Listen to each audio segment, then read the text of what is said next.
daymada xishoodka markaad luqunta dadabta ana laygu didaya oo layga daraya indhadeeraaleye.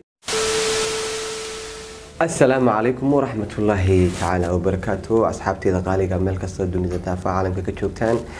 ومدر محمد يالوني سو دويني سي دي بي بي سيدا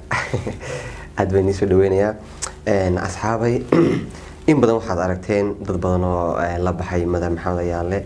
مدر سيرار أوفيشيال مدر أوفيشيال أضو حياو بدنو نوعاسة ويوتيوب وكله ودad kale ku shaqaysanaya. marka asxaabay waxaan arkay dad badan oo asxaabteeda kamid ah ama taageeraya kamid ah oo like macnaheedu subscribe ku saaraya aniga taraatay asxaabay kulliba hadii ay subscribe tiino like tiino share tiino comment tiino intaba ay ku bixi lahaayeen qof kale oo aniga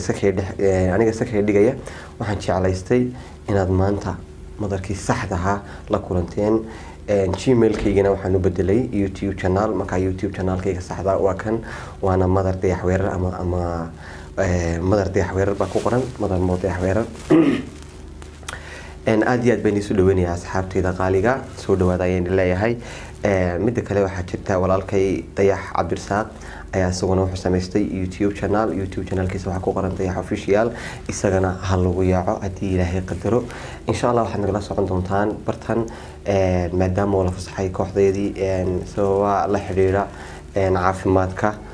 waayo ka hortagga ayaa ka fiican iska daaweynta sidaa daraadeed ayaanu kooxdii u yara fasaxnay. markaa rabadaanta insha Allah waxaad nagala socon doontaan madar dayax weerar iyo dayax official haddii ilaahay weyne waxadka qadaro. asxaabay sidaan horeba idinku sheegay waxaa jira dad badan oo magacayga ku qarabtay oo macni aniga sakay dhigaya dadkaas ayaan talayaar u soo gudbin lahaa. talada yar waxay tahay hortay walaal waxaa jira adiguna shakhsi baatay ana shakhsi baana labada shakhsi ilaahay baa labadeena bayna abuuray mid kastaba mihnad gaar ah ayuu u socdaa. waxaan arkay youtube channel kasta iyagoo kale like saara oo walaalkiin madar like saara macni subscribe saara saandha bla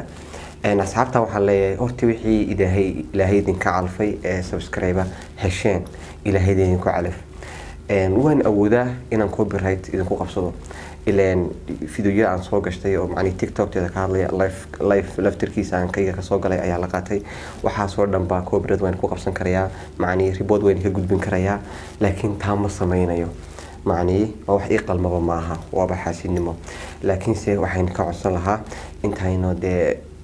hesheen wixii kale ilaahay calfana de wax ku waymaysan insha Allah waxaan rajeynayaa inaad magaca bedeli doontaan